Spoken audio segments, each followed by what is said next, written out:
এখানে আলু, পেঁয়াজ, রসুন এবং মিষ্টি লাউ সিজনালি ভেদে এগুলো সংরক্ষণ করা যায়।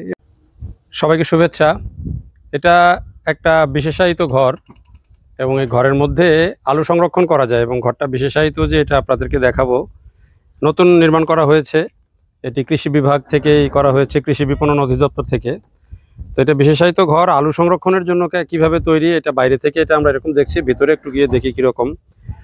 এটাকে কেন মানে এই বিশেষায়িত বলা হচ্ছে দেখেন, এটাতে আমরা যদি ঢুকি দেখবো যে এটার ফ্লোরটাতে কাঠ দিয়ে করা, কাঠের টুকরা, মানে এটা ছোট ছোট মানে লম্বা লম্বা কাঠের টুকরা, মানে এটাকে একটা ধরনের ওই বাঁশের বেড়া আর কাঠের ফ্লোর এরকম ব্যবস্থাপনা। এবং আমরা যখন ঢুকলাম তখন এটাতে দেখছি বেশ ঠান্ডা একটা ফিল পাচ্ছি, এসি এসি একটা ফিল পাচ্ছি।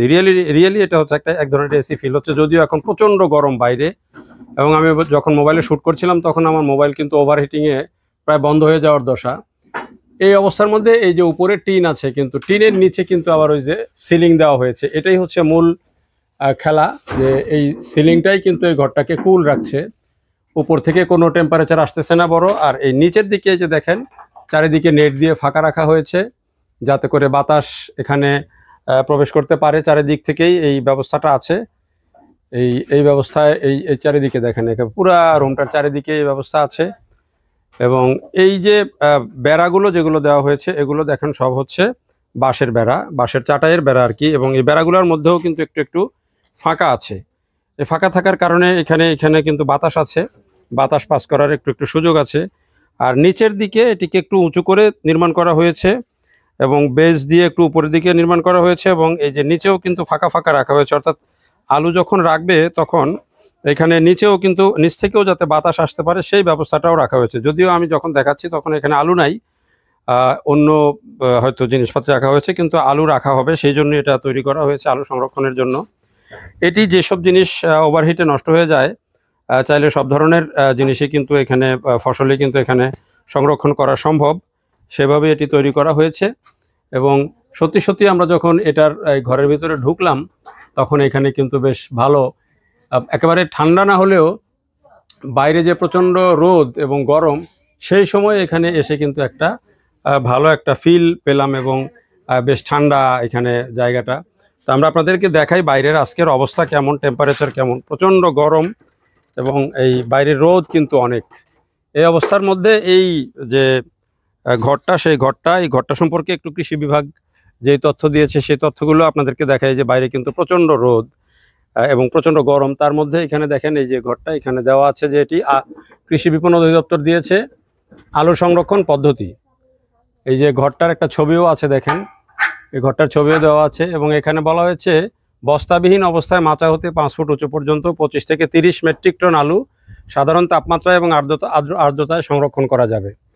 25 থেকে 30 মেট্রিক টন আলু এই ঘরটাতে রাখা যাবে। সংরক্ষণের ন্যূনতম 3 দিন পূর্বে মডেল ঘরটিতে কীটনাশক স্প্রে করতে হবে। আলু সংরক্ষণকালে মডেল ঘরে কমপক্ষে 4টি গ্যাস পাইপ স্থাপন করতে হবে। আলু ছায়াযুক্ত স্থানে শুকিয়ে মডেল ঘরে সংরক্ষণ করতে হবে। কৃষি বিপণন অধিদপ্তরের যে তথ্য সেগুলো দেওয়া আছে এখানে। তো এইটা সম্পর্কে আপনারা জানলেন, এই ঘরটা সম্পর্কে যেসব এই ঘরটা খুব বেশি যে অনেক বেশি প্রযুক্তি ব্যবহার করা হয়েছে বিষয়টা এমন না, সহজেই হয়তো করা সম্ভব। কিন্তু এটি কিভাবে করে সেটি আপনারা যদি প্রশিক্ষণ নিয়ে নিজেরাও করতে পারেন। অনেক মানুষ ব্যক্তি উদ্যোগে এরকম আলু সংরক্ষণের ব্যবস্থা করেছে, চাইলে আপনারাও সেটি করতে পারেন। দেখার জন্য সবাইকে অনেক ধন্যবাদ। এই যেখান থেকে আমি ভিডিওটা দেখলাম এটা হচ্ছে বগুড়ায়, এখানে সাইফুল ভাই, তিনি একজন বড় কৃষি উদ্যোক্তা। তার যেই প্রজেক্ট, সেই প্রজেক্টের মধ্যে আমরা এই ঘরটি দেখছি আছে, এই আলু সংরক্ষণের ঘরটি। আর এই যে তার তো বিরাট বড় পলিনেট হাউস, সেটা তো আছে। এখানে নানান ধরনের চারার উৎপাদন হয় এবং সারা বছরই তিনি এখান থেকে চারা উৎপাদন করেন, বিক্রি করেন। এবং তার পুরো প্রকল্পটি কিন্তু একটা আধুনিক কৃষি সমন্বিত কৃষির একটা প্রকল্প। এই যে প্রজেক্ট, এই আলু সংরক্ষণের যে ঘরটা, এই ঘরটা কি সরকার থেকে দেওয়া না আপনি নিজে করেছেন? না, এটা সরকারি একটা প্রজেক্ট। আমাদের বিপণন অফিস থেকে, আমাদের জেলা পর্যায়ে বিপণন অফিস আছে, ওখানে বিটিএফ আছে, ওনার মাধ্যমে আমি এই ঘরটা পাইছি। আচ্ছা, তো এটাতে কি কি সংরক্ষণ করা যায়? এবং আলু আপনার এখানে প্রায় আপনার 4 থেকে 5 মাস পর্যন্ত রাখা যায়, ভালো থাকে। হ্যাঁ, এবারে আমি আলু রাখছিলাম। আলু মোটামুটি ভালো ছিল। আমরা যদি সচরাচর ঘরে যেরকম আলু রাখি এই ঘরের আলু রাখার পরে এই আলুটা আমরা প্রতিনিয়তই আমি দেখেছি আমার অভিজ্ঞতায়, সেই আলুগুলো একটা রোগ বলে ভটভটা রোগ আমাদের ভাষায়, এই রোগ ধরে অনেক আলু নষ্ট হয়ে যায়। কিন্তু এইখানে আমি এইবার প্রায় 3-400 মণ আলু রেখেছিলাম, এইখানে আমার এতে দেখছি, আমার নিজের অভিজ্ঞতায় দেখছি 4-5 কেজি আলু পচে নাই, আলু ভালো ছিল। এবং তাহলে তো আলু খুবই পজিটিভ একটা দিক। হ্যাঁ ভালো একটা ইয়া। পেঁয়াজ রসুন এগুলো কতদিন থাকে? এটাও 4-5 মাস রাখা যাবে, এবং বিশেষ করে এর মধ্যে মিষ্টি লাউটা, এটা অনেক দিন পর্যন্ত রাখা যাবে, 5-6 মাস 7 মাস পর্যন্ত রাখা যাবে। আপনাদের কোনো খরচ তো হয় না এর মধ্যে? না, এটা আমাদের কোনো খরচ হয় পুরোটাই না। সরকার পুরোটাই বিপণন অধিদপ্তর দিয়েছে। বিপণন অফিস থেকে দিয়ে দিছে। ঠিক আছে, অনেক ধন্যবাদ।